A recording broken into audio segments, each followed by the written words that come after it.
We always say motivation is like a shower. You should visit it daily. You got to keep yourself motivated every day. How do I get myself motivated and sold back on myself so that I can be the best version of how I want to show up for my clients?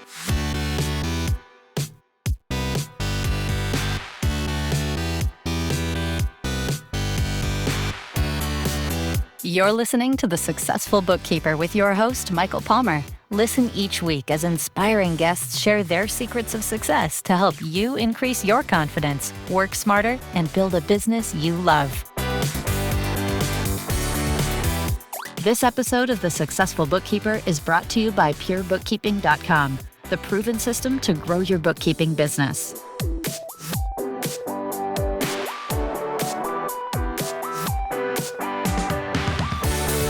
Welcome back to the Successful Bookkeeper podcast. I am your host, Michael Palmer, and today's show is going to be a great one. Our guest is an author, business coach, speaker, and visibility expert known for helping entrepreneurs build real confidence and grow their impact without burnout. Julee Gracey, welcome to the show. Thank you for having me. I'm excited to be here. It's great to have you. Now, I love this topic, and I'm excited to learn more from you about it, and I'm sure our listener is as well. But tell us a little bit about you so our listener can get to know you a little bit. How did you end up doing what you're doing today? How some people do, we kind of just fall into it. And it goes back to what are your natural talents as a kid? And how do we take those into life, right? And so I've always been someone that had a lot of energy. I love people. I love talking.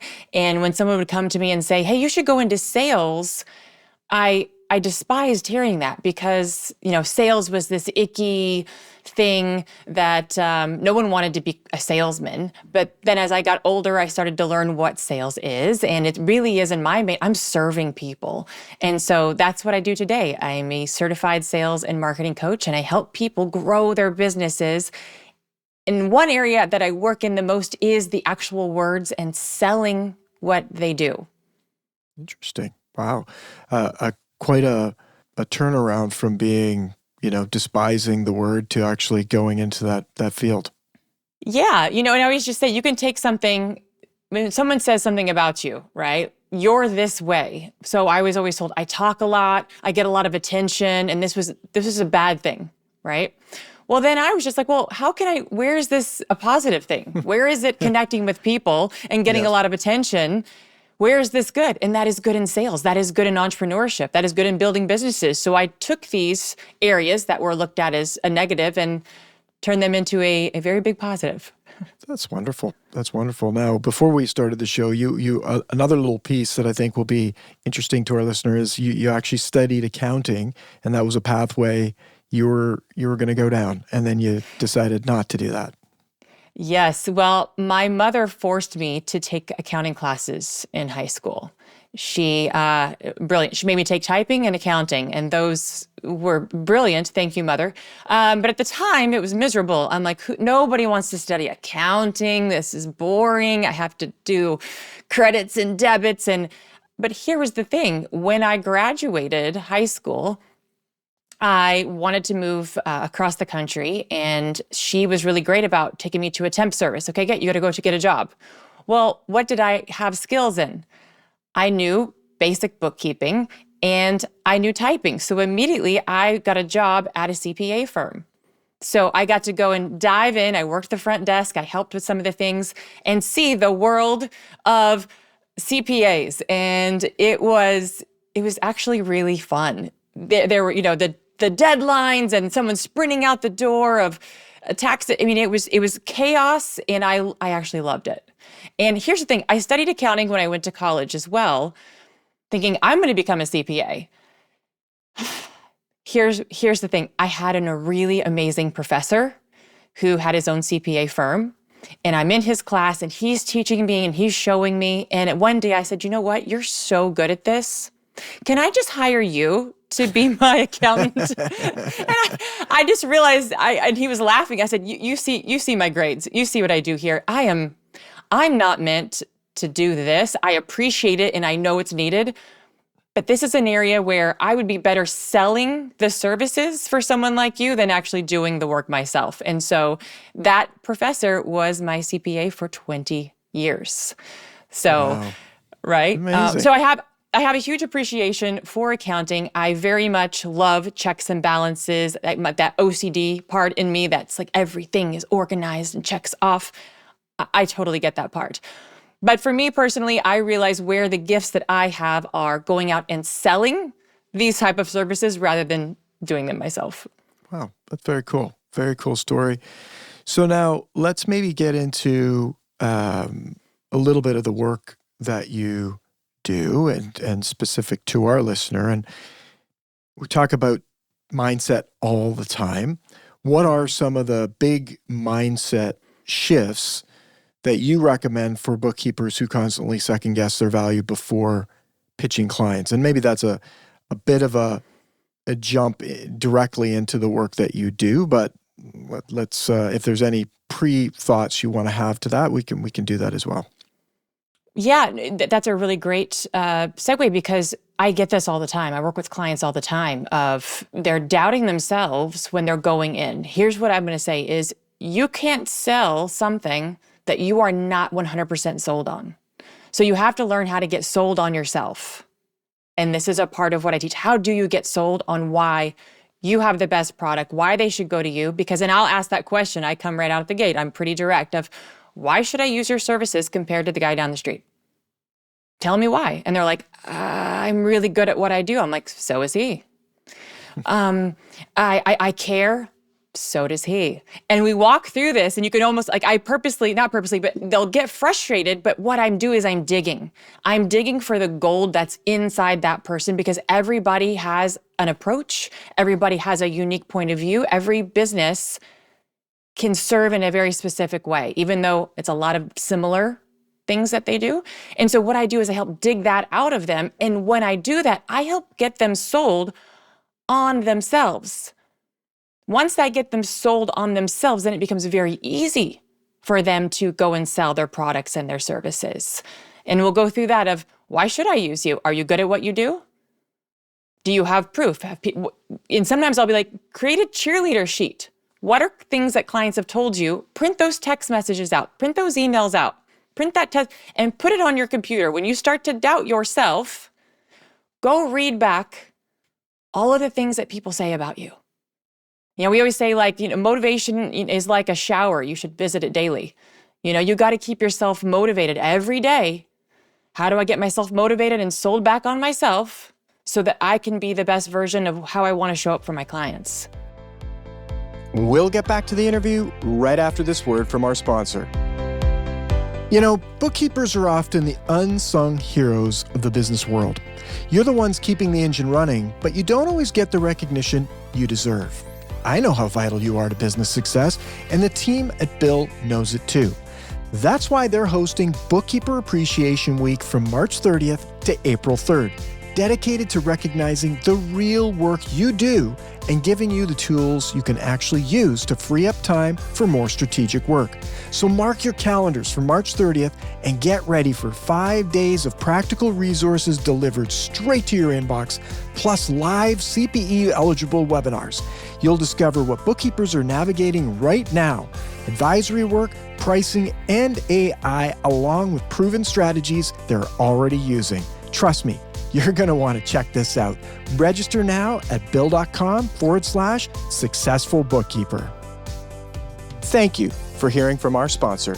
Now let's get back to the interview.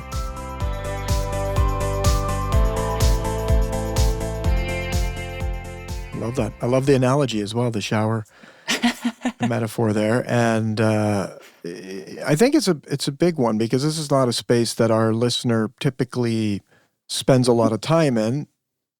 For the most part, to generalize, because they're technicians doing the work that they have to do. And so when faced with selling themselves, it's going to be a massive barrier for them.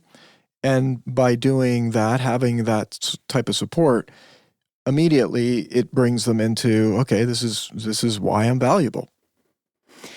Yeah, absolutely. And here's the thing. So many people that are listening right now, I know, are really good at what they do. They're really good in their specific area of what they deliver as a product or service, but that's also their biggest weakness because they're going to dive in and I'm going to get even better at what I do and put my systems in place, which you absolutely found. Business is built on systems. You have to have your systems in place. That is without a doubt.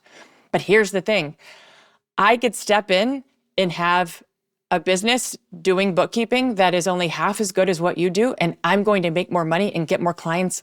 Why? Because I know how to sell the service.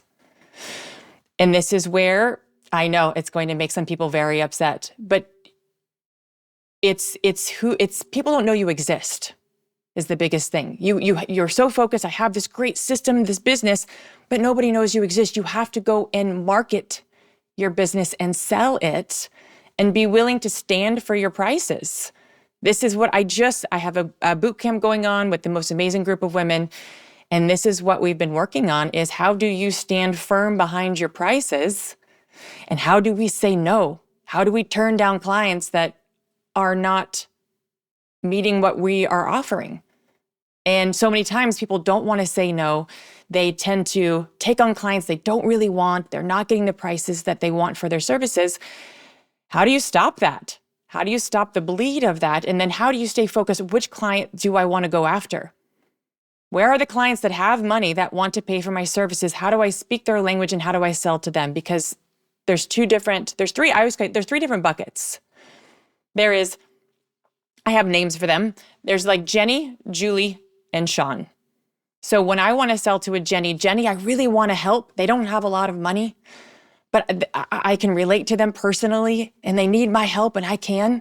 It's my heart. Jenny is my heart. I'm not going to make a lot of money with them and they're going to take a lot of my time. Then there's the Julie, right? Calling it myself, is I need a little bit of heart. That person wants connection, but they need the results. They're willing to pay me more just to get the results, okay? Jennies are going to build you a really great business, but it's the third bucket, which are the Seans. And I use my sweet husband of 23 years as the Sean because my husband is the corporate executive. There's not emotion. It's all logical. I want results. I have no time for you. He's going to pay you the most amount of money. But how I would sell to Jenny, how I would sell to Julie, and how I would sell to Sean, those are three different words, three different needs, right? So you have to decide the clients that I want to go after, which one is it? Then learn that my marketing and how I'm speaking, the words I say, I have to use the words for the client that I want to attract. Does that make sense? It totally does. Yeah. It is really a piece of the question that I wanted to ask next, which was how do they rewire their internal dialogue? And this is the starting point really is, you got to understand who you're talking to and maybe even a step before that, which would be, and you kind of alluded to it, it's like your internal cheerleader, making sure that you have that internal dialogue that's speaking to where you are valuable, what you do well, but then now you need to actually be able to translate that to those three different buckets or three different personas that you just talked about. Yeah, and so that's what I work on a lot with my clients. I just had this exercise, and it's so beautiful to see because, again, every person I work with, they're just amazing in their businesses. They're really good, but nobody knows, one, that they exist, and then two, they just don't know how to find the words to express what they do, clear and concise, to the point, and then ask for the sale. So this is where we talk about in sales, there's sales and then there's closing, right? Maybe we can I know how to go to events and talk with people and they all like me, right? You feel good because everybody likes you. But closing a sale, asking for the sale, going through the process, letting them get emotional because we're dealing with money, which you guys all know. You guys get clients that are emotional all the time. Why? Because money is emotional to so many people. And then they're giving those emotions to you, and you have to learn how to handle all of those. But if you don't ask for the sale, you're worth asking for the sale. Like that is, it's not only a mindset, but it's the words. And when they're confident of, I am in this process, I'm in this part of the sales cycle. This is the question that I ask right here. That's a lot of what I do is this is the words that you say, and we role play because there's a difference between when you know it in your head to when it comes out of your mouth and you're saying it. I have clients she was going to an event. She was going to go pitch a couple of big clients, a couple of Sean's, a couple of these big corporate guys. And I said, here's my cell phone, call me. Driving to the event, she gets on the phone with me and I'm them and we're role playing. And she has to practice her pitch, practice her questions. And I'm coming at her with some hard questions and she has to breathe and answer them. So when you role play through the words in the process, then she went to the event and then afterwards she followed up with me. It was like, oh my God, that was so helpful. I was prepared, right? You practice what you're going into. You never want to practice on potential clients. That's what coaches and mentors do. Yeah. That's the power of having someone else listen to you, hear and see for you, because we all see a certain way. And I think it's the risk of any small business is that often they don't have other inputs that they can go to say, hey, what does this sound like? What are you seeing? What's, how do you think this is going to land? Practicing that conversation, it can be, like you alluded to before, talking about systems or the way the bookkeeping gets done. They don't care about that. But it's natural for them. So someone like yourself to be able to hear them, help build a better script, help build a better communication strategy is so valuable. Well, and one thing too is sometimes they don't realize that you didn't even ask for the sale. You met someone, you gave them your business card. Well, let me know. Let me know if you need anything. My coaching, that is a big red flag. So I'm going to give it right now. The next event, I'm going to give one tip right here. Next event that you go to where you're meeting people in person, do not bring a business card. Do not bring a business card because what happens? I'm going to hand them my business card. Do you ever hear from them? Yeah, it goes in the trash. I have a pile on my desk. I personally have a pile. So this is what I recommend for my clients is when you go there, you have your phone handy. You always have your phone in your hand anyway. And they're going to say, great, I'd love to work with you. Do you have a business card? I don't have them on me right now, but let me take your information and I'll send it to you. Right there, that is the easiest sales move because I'm getting their information, right? Because now I'm in control of the sale. I have a way to reach out to them. Let me send it to you. What else did you need? I'm going to follow. Then I'm in control. Once I hand that business card over, I'm out. Totally. So that's one thing. The next time you go somewhere, purposely, and I get the question, well, won't it look unprofessional if I don't have my business cards? Okay, you think it's going to look unprofessional and you give out your business cards. How much business did you get from that? 0. So isn't that unprofessional? Or is it that, you know what, you're right. I remembered my jacket, I got my earrings on, but I didn't grab my business cards. You know how that is, one of those days. Let me get your information and I'll send it to you. You will get their information every single time. That is the easiest way. And I'll go through an event and I'll get 10, 15 people's information.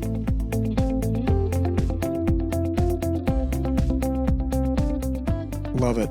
It's how we interact typically with people, right? Nowadays, because I was just I met someone who had some information that was really valuable to our family and we were chatting about it. And I'm like, hi, I'd love to have this conversation deeper again at some point if you'd be open to that.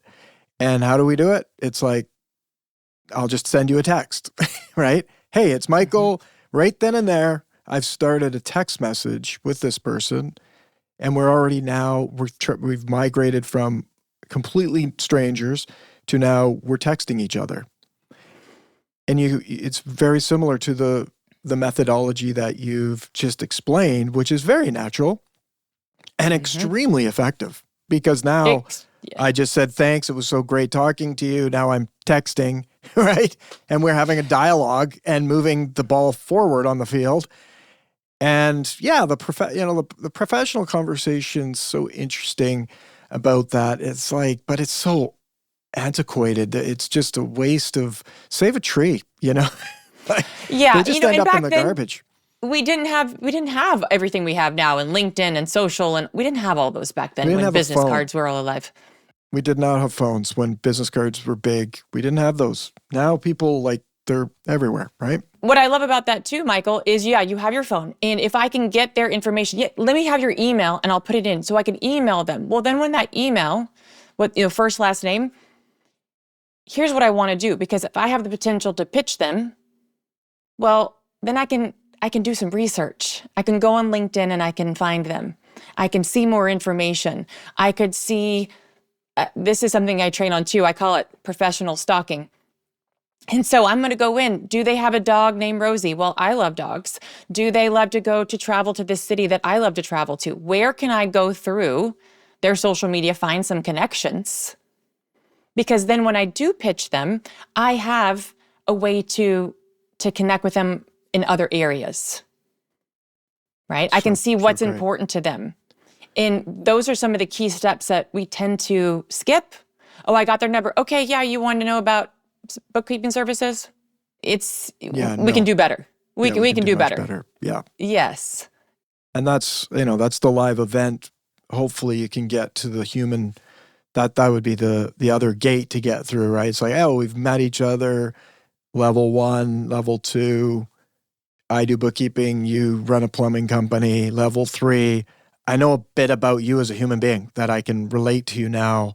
Oh, you're struggling with too many clients right now. Like, that's from what I'm hearing from you, that's another level, which is like, we can talk about the pain that they have or the problem that they're trying to solve or the exciting thing that they're trying to do in their life or something personal about them versus, hey, I'm that bookkeeping person to come and do your bookkeeping.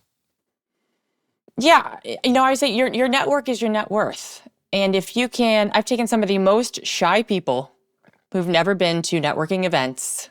They're like, oh, I don't know what to say. I don't know what to do. And I've got them actively going on their own, putting themselves on camera, on social media, promoting their business, and their business has taken off. And this is someone who identified as an introvert, who I don't like people, I don't know what to say, I'm awkward, to now she's like, she posts more than I do now. She's on social media more than I do. She's going to more events than I do. It's just when you know what to say and why you're doing it. And then again, when you're not familiar with something, it's uncomfortable. So the first time you go to an event, what do I do? I always make the joke, like, what do I do with my hands? Like what words do I say next? I have programs that we coach you through that. And once you know it, you know it. Lovely. So let's talk a little bit about the sabotage that people can do, as you kind of alluded to. It's like, I can't do this, I can't do that. You've already given an example, but are there others, phrases or things that you see come up a lot that people can replace those to command respect and clarity when they're meeting new people? You touched on something there. Is we all have that imposter syndrome voice. And I've studied it a lot through professional psychologists, psychiatrists, brain doctors, all of these things. And I actually put it in my book in a really simple way that makes it fun and easy I always say, look, we are born positive. Look at any toddler. When they want something, they're going to ask for it 1,000 times, and they are relentless. They are the best salespeople. They're not going to take no for an answer. I want that lollipop, right? They don't think, oh, do I deserve this? Oh, maybe I'm not worthy of this. No, I don't think that at all. That's society builds that in you. And I always say, that negative voice is not you. And one way to do that, personify it. Like, oh, give it a name. Okay. Mine is Barb. Well, Barb is full-fledged today. Barb's already told me I don't look good. Barb's already told me, all these negative things. Okay. So it's like this person outside of you, right? And is what that negative voice telling you, is it 100% true? Oh, I'm not good at this. Stop. Is that 100% true? Well, no. Okay. Like, you have to check yourself. There's a process you can go through to check your thoughts. And if you listen to any psychologist, psychiatrist, Dr. Daniel Amen is an amazing psychiatrist on the brain. And he talks about we have thousands of thoughts every day. Doesn't mean we have to believe them all. So you have to really say, okay, I'm kind of spiraling down these negative thoughts. And I always say, well, let me check myself. Am I hungry? Did I sleep well last night? Do I need to go take a breather, take a break? For me, I know a lot of times it's when I get hungry. You get busy working, you're at your computer working away, and things start to irritate you. A lot of times I just need food, and then I have happy thoughts. so sometimes it's as simple as that. But we all experience imposter syndrome. We have to realize when it comes on. Oh, okay, we're in that mood. We're not gonna. Okay, tell me all the negative things. Okay, are we done? Okay, now let's move forward. I love that. It's like a system with your bookkeeping. It's a system for managing those negative thoughts.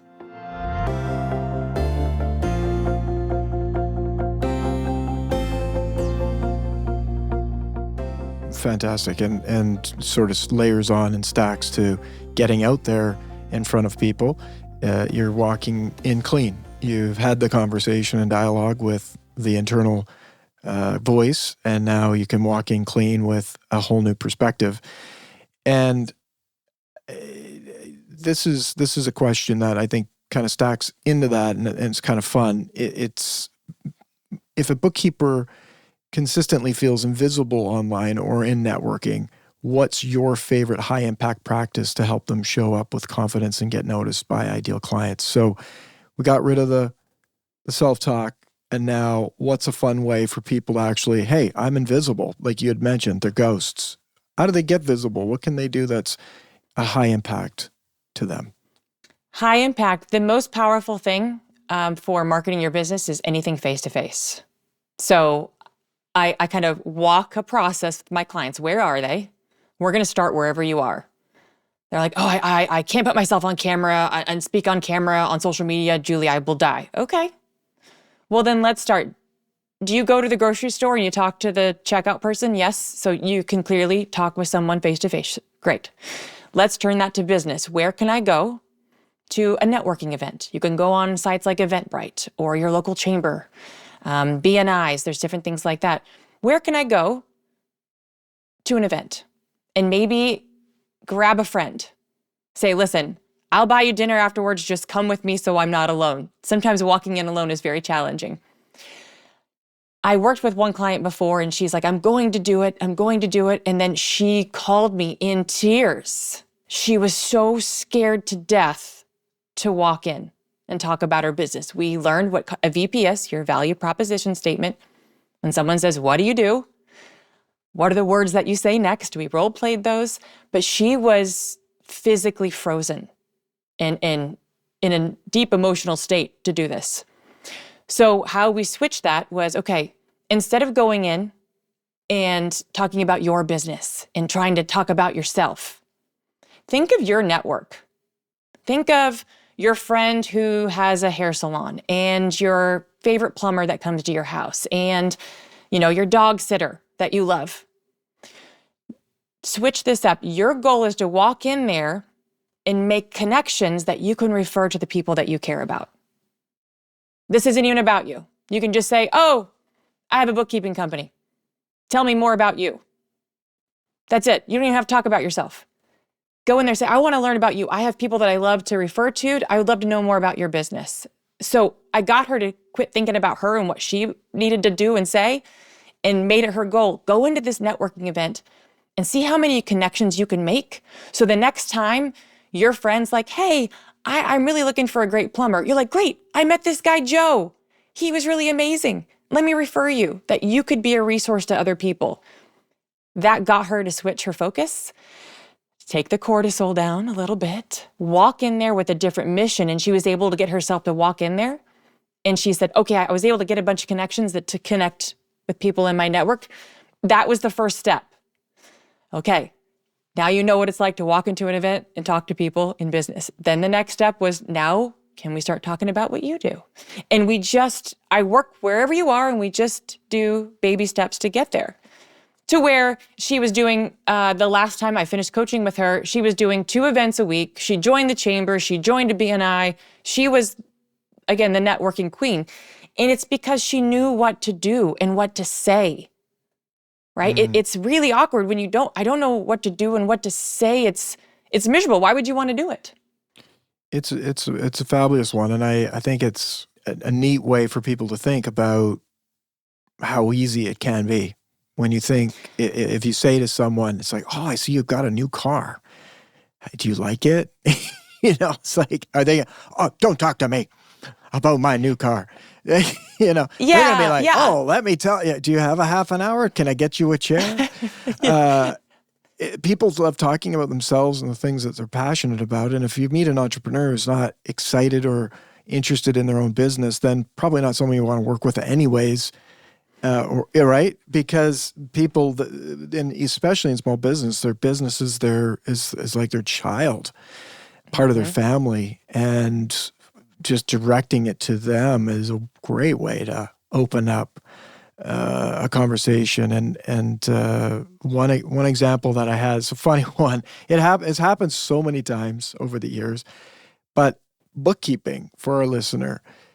There's so many people that need bookkeeping services better than what they have today, or a problem that they're dealing with, that you almost have to, it's like you almost can't walk out the door and not find an opportunity if, through a strategy like this, if you just implemented that. I was sitting in a restaurant having breakfast, and I asked the person, it's like, how long's the restaurant been in business? Small talk. And the person, it was a waitress. She actually was the wife of the owner. And she's like, that's neat. That's great. And I forget exactly how it came up. She's like, yeah, we just lost our bookkeeper. I'm like, there you go. It will come up because it's such a critical part of the business, the finance, and that's often a pain point in business. Everywhere I go and people I talk to, it's rare that they got that all figured out. So your strategy is fantastic. Just start conversations, focus on them, and once they know what you do, it's going to naturally turn into a conversation about how you might be able to help them either find somebody or be able to help them yourself. Yeah, absolutely. And here's the thing about networking events. And this is where it could take some of the anxiety out of going to a networking event, is anyone that goes to a business networking event, understand that they are very aware that they are there to network and learn about other people's businesses. So walking in there, it is expected and welcome for you to come up and say, hi, this is who I am. This is what I do. What do you do? That's normal. Compared to on the street, oh, there's somebody, let me just go randomly talk to them. Mm-hmm. Networking events are made for people that want to connect with other business owners. Not only connect, so I'm going to connect with you, and you have a brother who's married to a girl who has a business that could refer to me, right? The connection, the network, that's how networking works. So it's a really warm environment. We talk about like cold calls and sales versus warm calls. Networking events are very warm, events. You walk in, they want to connect with you. Like I go to a networking event at least once a week. My goal is to connect to other people. So if you have a bookkeeping service, I would love for you to come up, tell me about your business, what you do, because granted, I'm a business coach. I can tell you without a doubt, 100% of every business I work with, they need bookkeeping services. It's the one area, if they're good in sales like I am, it's the one area that they avoid. They don't like it, they don't want to do it, but they need it in their business. But it is such a headache for them. Just like some of the people listening, they're like, I never want to make a sales call in my life. I just want to sit and do my bookkeeping because I'm really good at it. Same thing. I luckily studied accounting and know bookkeeping and enough to where I know I need it and the value of it. Still don't like it. Still don't want to do it. Like if I never had to touch a number or enter something or just, no. I would pick up the phone and make 100 cold calls with people that yelled at me every single call rather than do my books, right? Amazing. And when you understand that that's a pain point of a business owner, you're serving them. Like, please come serve me. Please come take this off my plate. And then Focus on the type of clients who have the money to pay you. They just want you to serve them. I would love to serve only Sean's. Like my husband, that corporate, they have the money, they're gonna pay me well, they just want it done.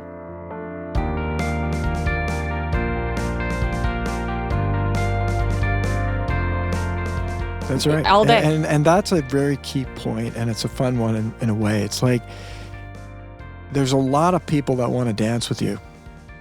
Make sure you're dancing with the people you want to dance with, because you can. If it was flipped, we've just established there's so much demand for the work, and there's challenges. People don't understand the value of it. They think maybe, there's some work to be done there.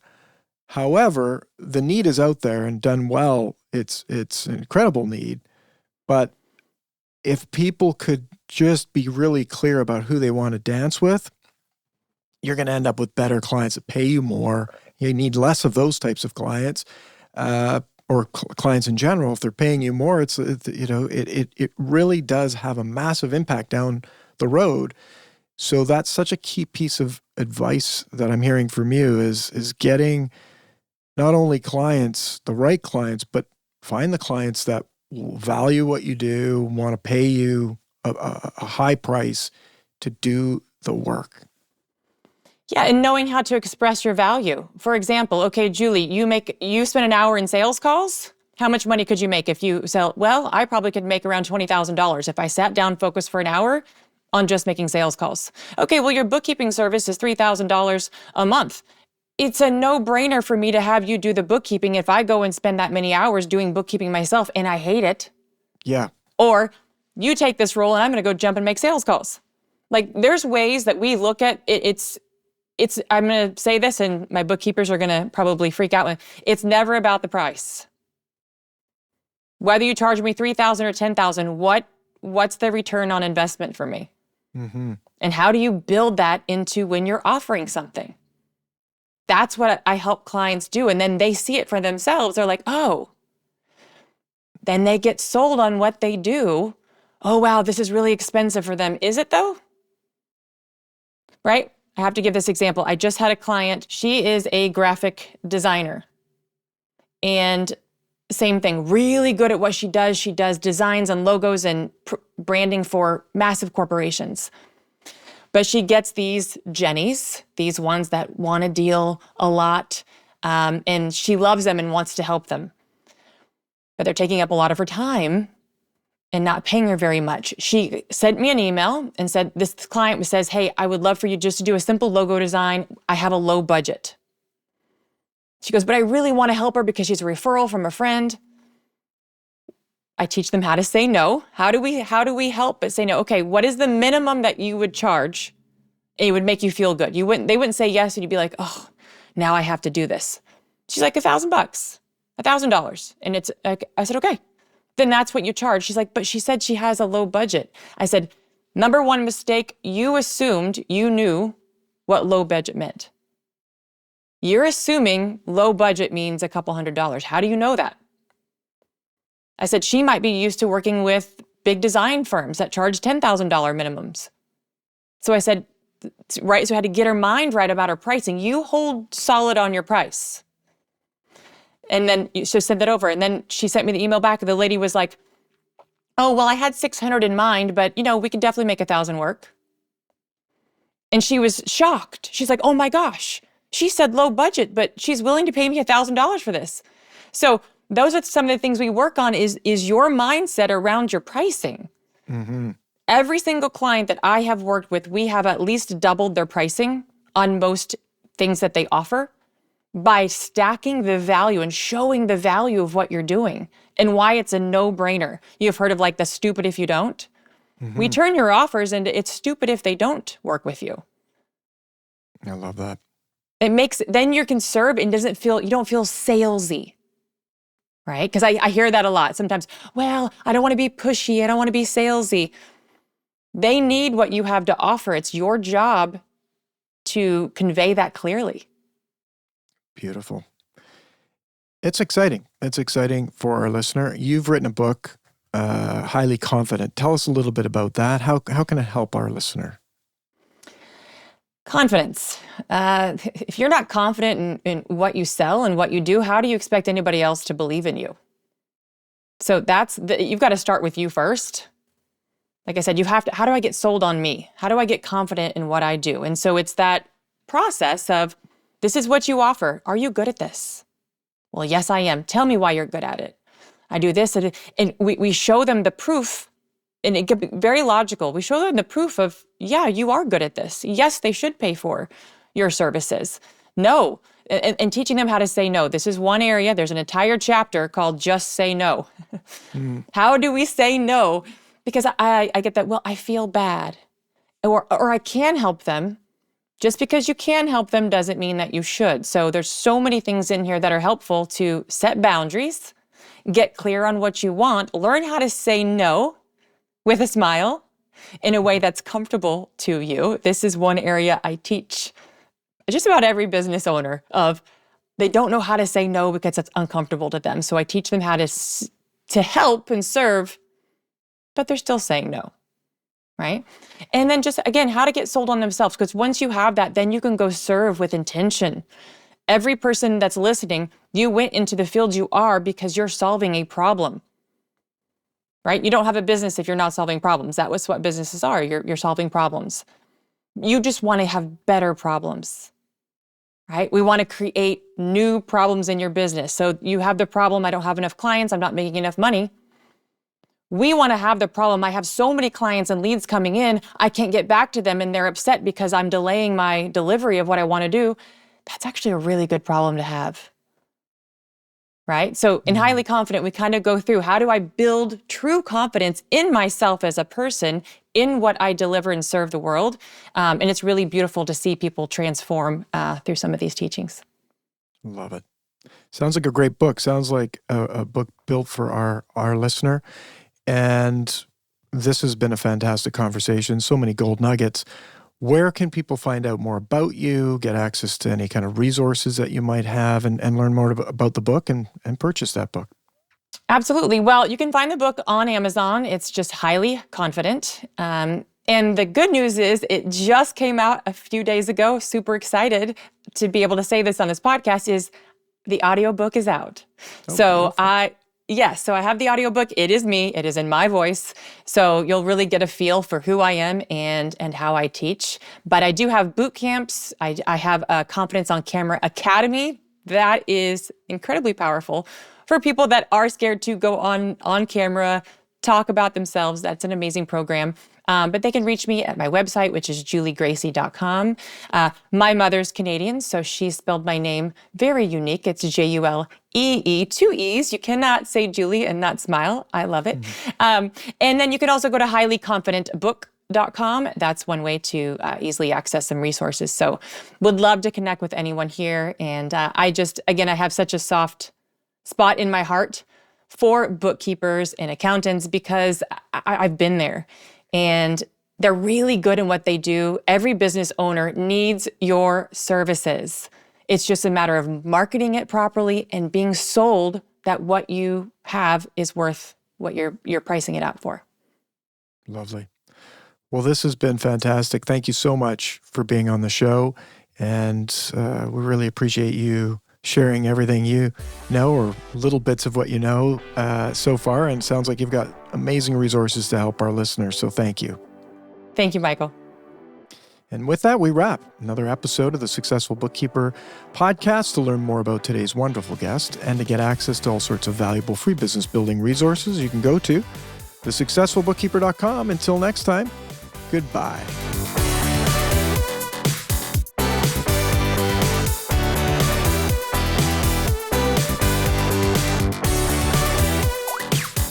You've been listening to The Successful Bookkeeper with Michael Palmer. For more information and to download the resources mentioned in this episode, please visit us at thesuccessfulbookkeeper.com. Thank you for listening.